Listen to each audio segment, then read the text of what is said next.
A letter has already been written in heaven, with your name on the front, and a promise inside that you have been waiting on for a long time.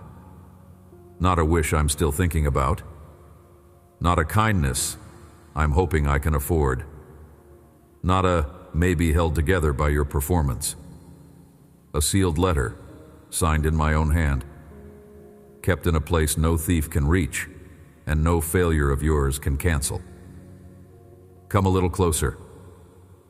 Right now, before this short message ends, I'm going to break the seal in front of you and read you the one sentence I wrote inside it a very long time ago. The sentence that will quiet, in this very moment, the fear you have not been able to quiet on your own. Stay near. There is no rush in this room. You have been carrying something for a while now.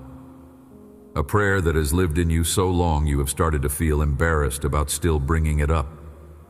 The same ask, the same ache, the same hopeful sentence whispered into the dark of another morning.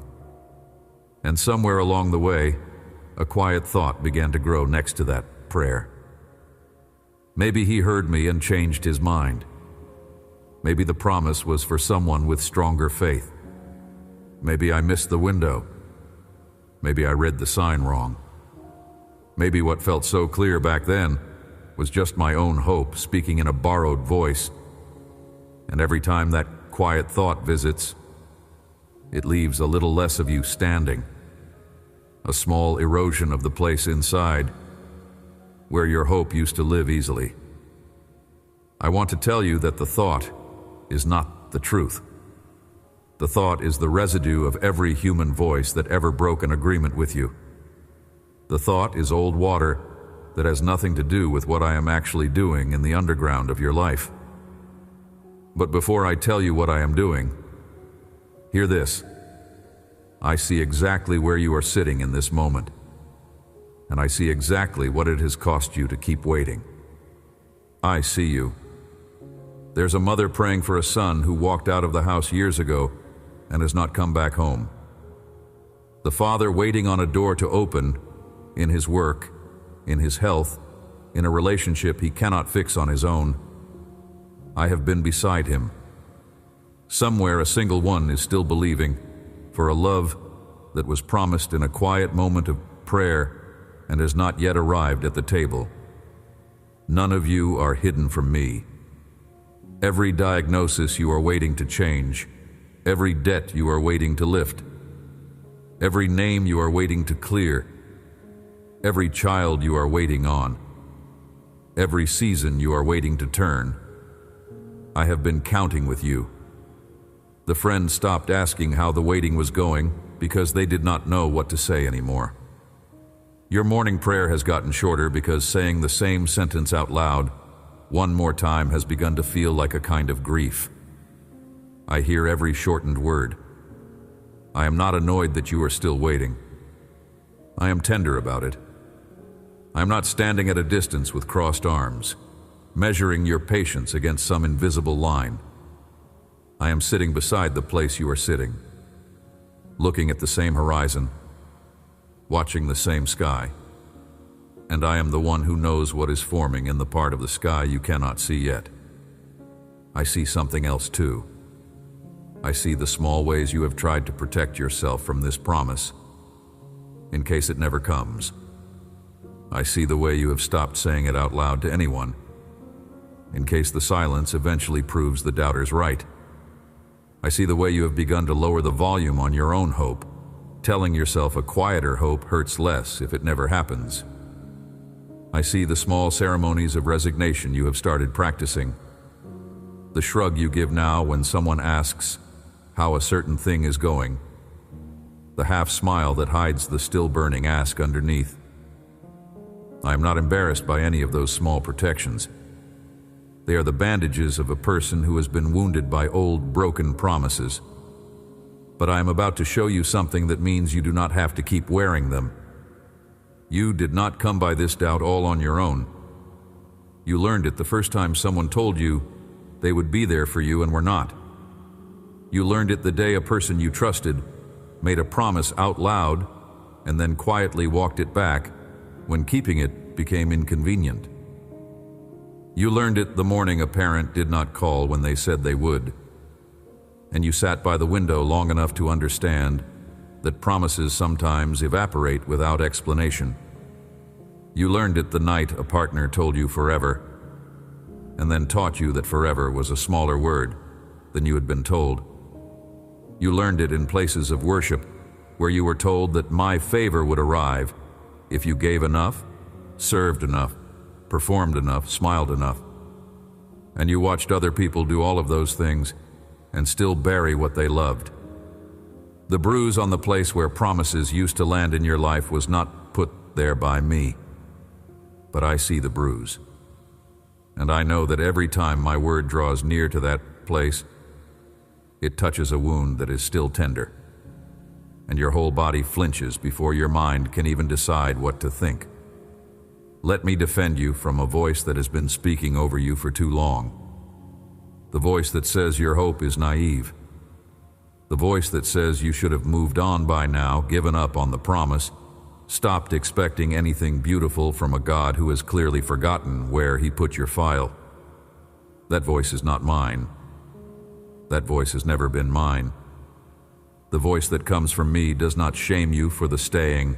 It honors the staying. The staying itself is a kind of altar, and I have been keeping company at that altar with you the entire time. Soften your jaw for one breath. Just the jaw.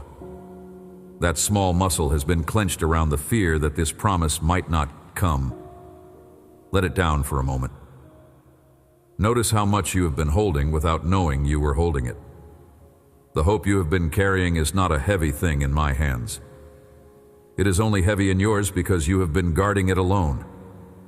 Hand the guarding back to me for the rest of this short message. I am better at it than you are, and I am not tired. Hear this.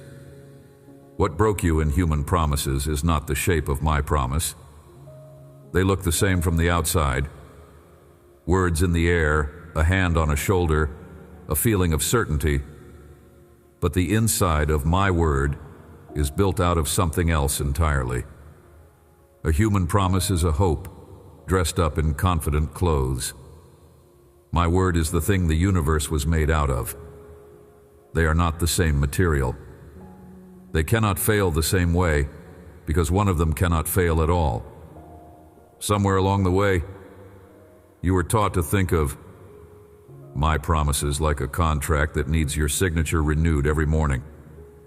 You were taught that if your faith dipped at noon, the contract paused. You were taught that if you doubted on Tuesday, you had to start the waiting clock over on Wednesday. You were taught that the promise was hanging by a thin thread, tied to how well you were performing the role of a believer that week. You were taught that my word was a kind of conditional offer, valid while supplies of your goodness lasted, withdrawn the moment your goodness ran out. That is not how my word works. That has never been how my word works. That picture of my promises you carry in your chest right now, fragile, conditional, easily withdrawn, dependent on whether you woke up strong today, was painted by hands that were not mine. Some of those hands belonged to people who loved you and were doing their best with a small understanding of who I am. Some belonged to people who used the threat of my disappointment as a way to keep you in line. Some belonged to teachers who had never been promised anything beautiful themselves and could not imagine that I would be different with you. Either way, the picture is wrong. Set it down for a minute. Let it lean against the wall while I tell you what my word actually is. My word is not a wish. My word is a guarantee. When I speak a thing about your life, the speaking of it is already the doing of it, even when the doing is still hidden from your eyes. That distance you feel between the spoken promise and the seen answer is not a measure of my faithfulness. It is a measure of the room I am preparing for the answer to land in. A farmer who plants a seed in good ground does not have to keep digging it up to check whether it is still planted. That seed is in the ground. That promise is in the air. That doing is happening in a room you cannot see yet, but the room is real and the work is moving. You have been measuring the promise by the surface of your circumstances. That is the wrong instrument. Surfaces tell you almost nothing about what is forming underneath. That bare patch of ground you keep walking past is not empty. It is being prepared. That closed door you keep trying the handle on is not locked because I am angry. It is closed because the room beyond it is still being made ready for you to step into without it crushing you. Place your foot flat on the floor right now and feel it pressing back against you. It is not negotiating with you. It is not deciding whether to support you today based on how strong you woke up feeling. It is just there, holding what it was made to hold. That is the shape of what I'm about to read to you. My promise is not a feeling that has to be revived every morning. My promise is a floor. You can wake up doubting, fearful, exhausted, half believing, and the floor is still there, holding the same weight it held the day before, and the day before that, and the year before that. A floor does not move because your faith moved. It does not tilt because you doubted along the way. It does not retract because you forgot to thank me in a hard hour. It just goes on being a floor. That is what I am asking you to lean on now. Let that begin to settle into the part of you that has been bracing for the ground to give way. I have heard every silent reservation you have been carrying. A thought that maybe the promise was for the version of you who had not yet failed. A thought that maybe you used up your portion when you walked away from me for those few years. A thought that maybe the answer was on its way, and then your behavior in some forgotten season convinced me to redirect it to someone more deserving. None of that is true. Not one of those thoughts has any standing in the room where the promise lives. I do not revoke what I have spoken because you stumbled. I do not move the seal because you grew tired. It was never tied to your ability to be impressive.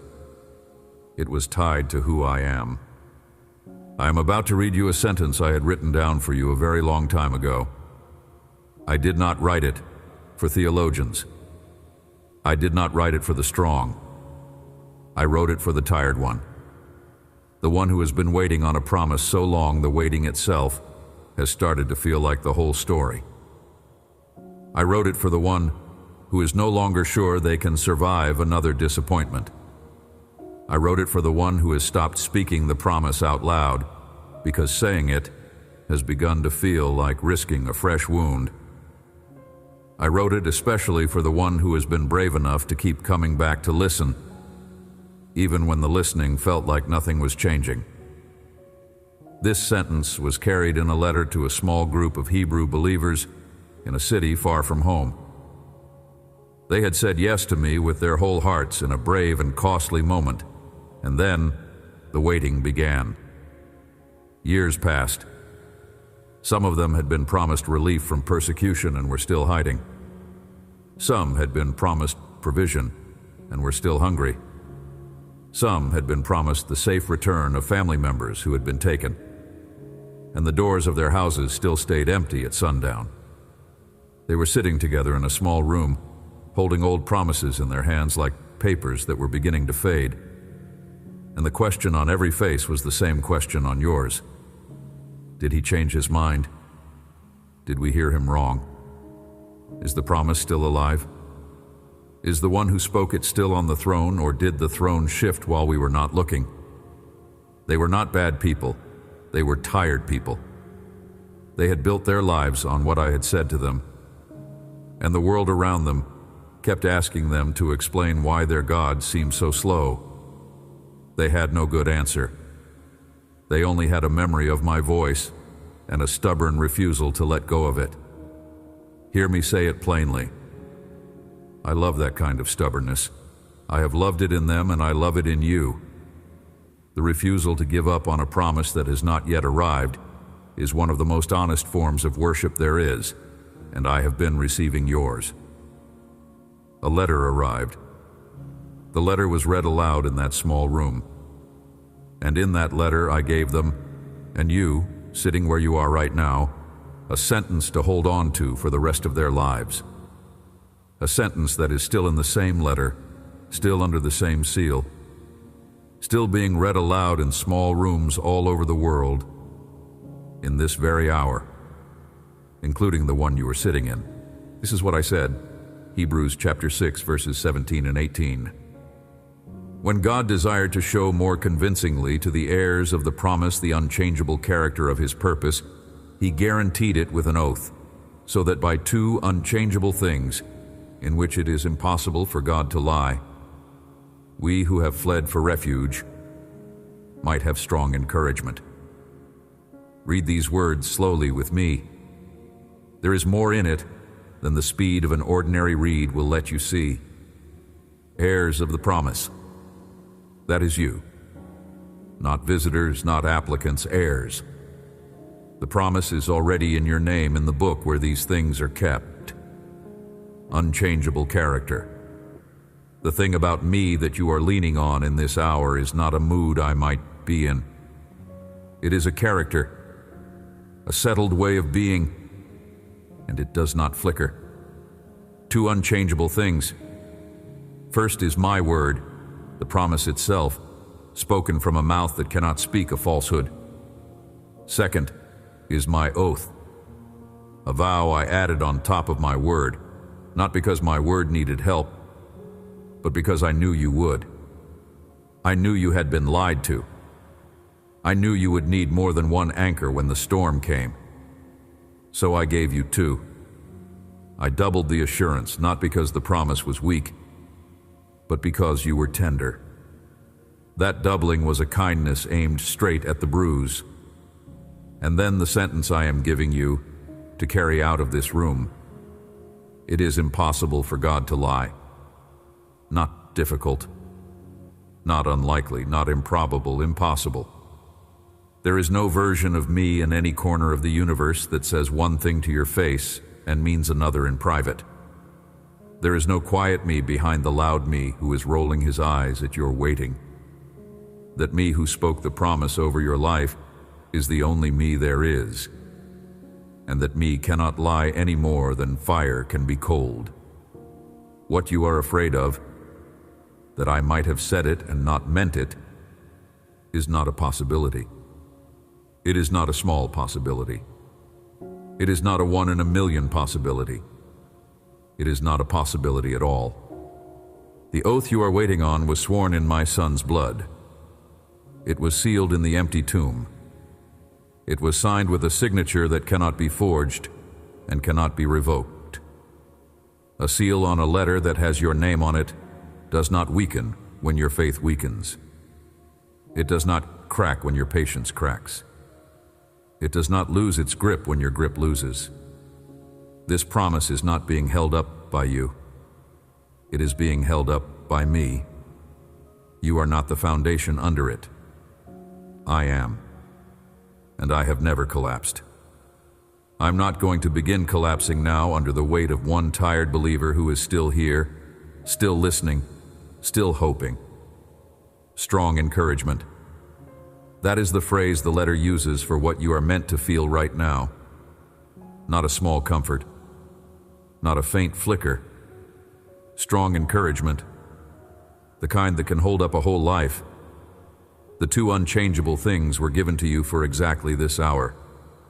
For the night when the calendar feels too long. For the morning when you cannot find another way to say the prayer. For the afternoon when the doubt sits down next to you, uninvited. In that hour, you are meant to remember that two unchangeable things stand between you and the abyss your fear keeps inviting you to fall into. My word, my oath. Neither one of them is going anywhere. And the letter calls you a refugee in that same line, one who has fled for refuge. That image was not chosen by accident. A refugee is someone who ran out of options and ran toward the one place left where their life would be held. That is what you have done, even on the days you felt nothing while you were doing it. Every morning you came back to me with the same ask. Every night you whispered the same hope into the dark. Every quiet moment you said in your heart that you had nowhere else to go. Those were not signs of weak faith. Those were the steps of a person fleeing into the only safe room there is. And the door of that room is my word, sealed with my oath, and it does not slam shut on the one who runs to it. Look at the question I asked at the start of this message. Why does my word keep feeling like it might slip through my fingers? Here is the answer. Because somewhere along the way, you started believing the promise was hanging on your performance. It is not. It never was. It is hanging on the unchangeable character of the one who spoke it, and that one is impossible to move. Your performance was never the load-bearing wall. A load-bearing wall is me, and I am not having a weak day. I have never had a weak day. I am the steadiness underneath every season your life will ever pass through, and I am the steadiness underneath the season you are in right now.